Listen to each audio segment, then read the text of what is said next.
तो छात्रों, आज की इस वीडियो में मैं आपको बताने वाला हूँ प्री बोर्ड परीक्षा कक्षा 10वीं विज्ञान का पूरा प्रश्न का उत्तर देने वाले हैं। पूरा प्रश्न 1 से प्रश्न 22 तक का पूरा उत्तर देने वाले हैं आज की इस वीडियो में।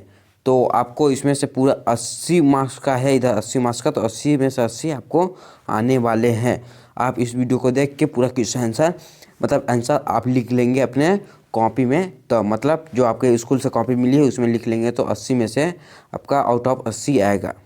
तो इस वीडियो को पूरा देखिए और चलिए पहला क्वेश्चन की ओर चलते हैं। तो आपका पूरा A to Z क्वेश्चन से बताऊंगा, मतलब क्वेश्चन 1 से क्वेश्चन 22 तक आपको पूरा आंसर दूंगा, उत्तर पूरा दूंगा, प्रश्न का उत्तर 1 से 22 तक पूरा उत्तर दूंगा। तो पहला आपका क्वेश्चन है सही विकल्प चुनकर लिखिए। जिसमें का पहला है, क्या होगा यदि तनु हाइड्रोक्लोरिक अम्ल को लौह चूर्ण पर डाला जाए। तो पहला है, हाइड्रोजन गैस एवं आयरन क्लोराइड का निर्माण होगा।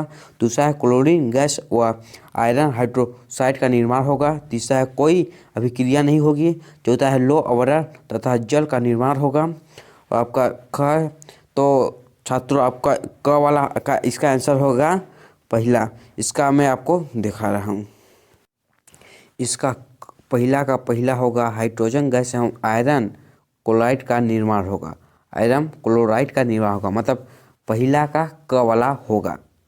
और दूसरा क्वेश्चन चलिए देखते हैं दूसरा क्वेश्चन क्या बोल रहा है।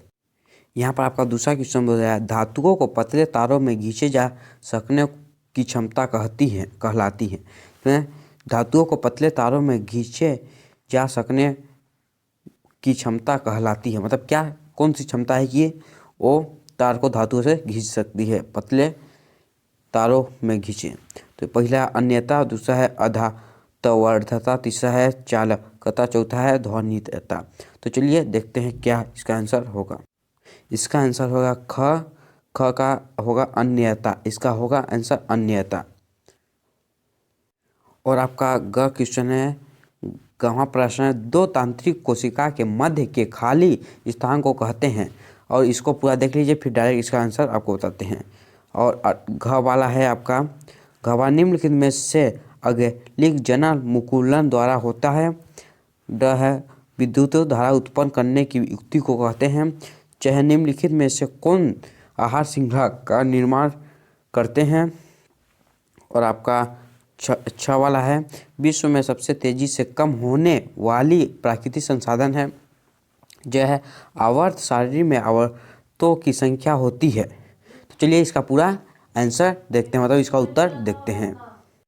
आपका ग का होगा सीनेज, घ का होगा यस्ट, अ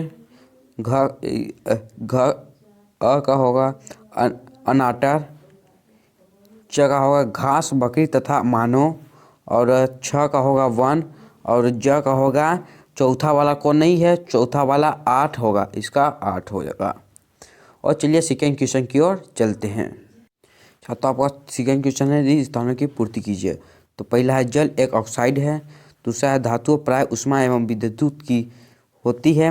ग है, पहले पूरा इसका सेकेंड वाला देखते हैं, फिर इसका उत्तर आपको बताते हैं डायरेक्ट।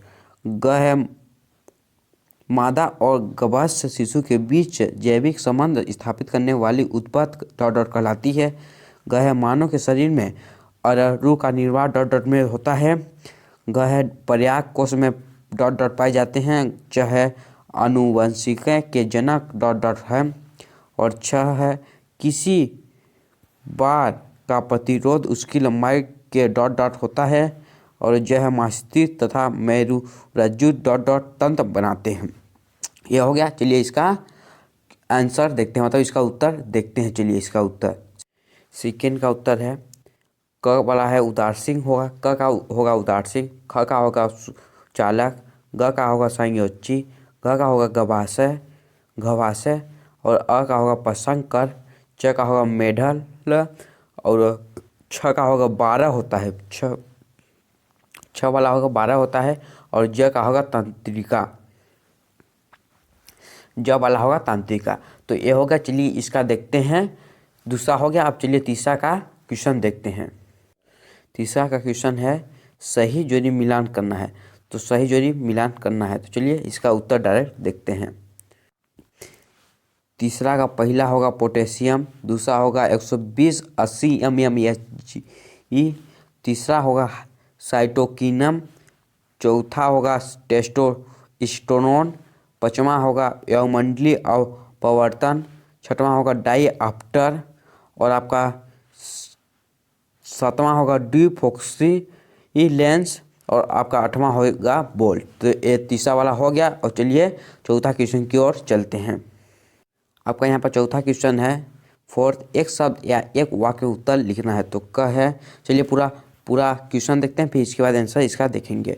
तो पहला है शुद्ध जल की pH मान लिखिए। क है दो या दो से अधिक धातुओं के समांगी मिश्रण को क्या कहते हैं। ग है हरे पौधे की पत्तियों में पाए जाने वाले वर्गण का नाम लिखिए। ग है नर युग्मक एवं मादा युग्मक के संलयन को क्या कहते हैं। अंगा है लिंग निर्धारित करने वाले गुणसूत्रों के नाम लिखिए। च है लेंस की क्षमता का सूत्र लिखिए। छ है निकट दृष्टि दोष दूर करने में कौन सा लेंस उपयोग किया जाता है। और ज है विद्युत प्रतिरोध का SI मात्रक लिखिए। तो चलिए इसका उत्तर चलिए उत्तर देखते हैं। प्रश्न चौथा का पहला का आंसर होगा आपका 7 और आपका दूसरा का होगा विलियम, तीसरा होगा क्लोरोफिल, चौथा का होगा निषेचन, पाँचवा का आंसर होगा XNY होगा। और आपका छठवां का आंसर होगा 1/F बराबर 1/V माइनस 1/U होगा इसका। और 7 का होगा अवतल और 8वां का होगा विभवातर। तो चलिए चौथा हो गया। चलिए पाँचवां क्वेश्चन की ओर चलते हैं। और आपका पाँचवां क्वेश्चन आ गया श्वसन की क्रिया ऊष्माक्षेपी है या ऊष्माशोषी। कारण लिखिए। अथवा में है तेल एवं वर्षा युक्त पदार्थों को नाइट्रोजन से प्रभावित क्यों किया जाता है। तो चलिए इसका उत्तर देखते हैं। इसका उत्तर होगा श्वसन क्रिया के बाद हमें वर्षा ऊष्मा प्राप्त होती है, इसलिए ये एक ऊष्माक्षेपीय अभिक्रिया है। श्वसन की परिभाषा जीव जंतुओं की कोशिकाओं में ऑक्सीजन की उपस्थिति में भोजन के जैविक ऑक्सीजन होने की क्रिया को श्वसन कहते हैं। श्वसन क्रिया के बाद हमें ऊर्जा ऊष्मा प्राप्त होती है, इसलिए यह एक ऊष्माक्षेपीय अभिक्रिया है। आपका पाँचवां क्वेश्चन हो गया। चलिए छठवां क्वेश्चन की ओर चलते हैं। और आपका छठवां क्वेश्चन है अमलगम किसे कहते हैं। और अथवा में है संचारण क्या है। तो चलिए इसका उत्तर देखते हैं। इसका छठवां का अथवा का है। ये आंसर छठवां का अथवा वाला है। तो संचारण का होता है लोहे या लोहे जैसा पदार्थों से बनी वस्तु अपने आसपास नमी के संपर्क में आने पर संचारित हो जाती हैं। इस क्रिया को संचारण कहते हैं। तो आपका छठवां क्वेश्चन हो गया। चलिए सातवां क्वेश्चन की ओर चलते हैं। छठवां क्वेश्चन हो गया। चलिए सातवां क्वेश्चन आपका है मंडलीप की आवर्त सारणी के 2 गुण लिखिए। और अथवा में है न्यूजीलैंड का अष्टम नियम सिद्धांत लिखिए। तो चलिए इसका उत्तर की ओर चलते हैं। सातवां का उत्तर है सातवां का अथवा वाला है। तो इसको ऐसे लिखना, पहला में ना के यह केवल mg सीमित था और दूसरा में ऐसे दूसरा नंबर ना के हर प्रति अलग थी। इसको आपको लिखना है, इतना आंसर इसका है। चलिए और आठवां क्वेश्चन की ओर चलते हैं। और आपका आठवां क्वेश्चन है धमनी और सीरा में कोई 2 अंतर लिखिए। और अथवा में ऑक्सी व अनॉक्सीवसन में कोई 2 अंतर लिखिए। तो चलिए इसका उत्तर की ओर चलते हैं। और आपका आठवां का उत्तर है, आठवां का धमनी और थीरा में अंतर पूछा है। तो इसका पहला है कपाट पाए जाते हैं और थीरा में नहीं पाए जाते हैं। दूसरा है संकरी होते हैं और थीरा में पतली होते हैं। तो इसका आंसर इतना ही है। और छात्रों आप लोगों को पूरा लिख लेंगे तो 80 में से 80 मार्क्स आपके आने वाले हैं। तो पूरा इस वीडियो को देखिए और छात्रों चैनल पर नए हैं तो चैनल को फटाक से सब्सक्राइब कर लीजिए और बेल आइकन दबाकर ऑल प्रेस कर लीजिए, क्योंकि अगला भी पेपर ना हो तो नोटिफिकेशन जल्द से जल्द आपके पास आए। तो जल्दी से चैनल को सब्सक्राइब कर लीजिए और बेल आइकन दबाकर ऑल प्रेस कर लीजिए। तो चलिए 9वां क्वेश्चन की ओर चलते हैं। और आपका 9वां क्वेश्चन है कार्य प्रवर्धन किसे कहते हैं, और अथवा में परागत किसे कहते हैं। तो इसका पहले आप पूरा देख लीजिए, 9वां और 10वां भी आप देख लीजिए, इसका पूरा डायरेक्ट उत्तर बताएंगे। 10वां मानव में बच्चे का लिंग निर्धारण कैसे होता है। इसका अथवा में है मंडल के प्रभावित का नियम लिखिए, और गिरहमा का आप देख लीजिए परावर्तन के नियम लिखिए, और अथवा में अपवर्तन के नियम लिखिए, और ब्रह्मा में ओम का नियम लिखिए। अथवा में विद्युत परिरथी को परिभाषित कीजिए। 13वां में विद्युत विभव क्या है। अथवा में प्रतिरोध किसे कहते हैं, और 14वां देख लीजिए और 15वां देखिए। चलिए आपको इसका पूरा डायरेक्ट आंसर आपको बताते हैं। इधर से आप देख लीजिए 9वां से 15वां तक आप देख लीजिए। चलिए इसका आंसर आपको बताते हैं। इसको आपको पढ़ लीजिए क्वेश्चन और इसका आंसर आपको चलिए बताते हैं। 9वां का अथवा में है, अथवा वाला है परागकर, तो इसको ऐसे लिखा है परागकोश के परागृष्ण से स्त्री केशा पर पहुँचने की प्रक्रिया। और 10वां है आपका, 10वां आंसर है गुणसूत्र से। 10वां आंसर आप सिर्फ होगा आपका गुणसूत्र से। और गिरहमा का ऐसा ही लिखा है, गिरहमा का पहला नंबर ना के अपवर्तन किरण अभिलंब अपवर्तन बिंदुओं पर एक ही तल में होती हैं। तो इसको ऐसे यहाँ पर कर लीजिए, भूल गए थे करने को, इसे अपवर्तन किरण। और यह आपका दूसरा है आपतिति किरण, क्या परावर्तित किरण। चलिए ब्रह्मा आंसर की ओर चलते हैं। और आपका ब्रह्मा आपका आंसर है उत्तर।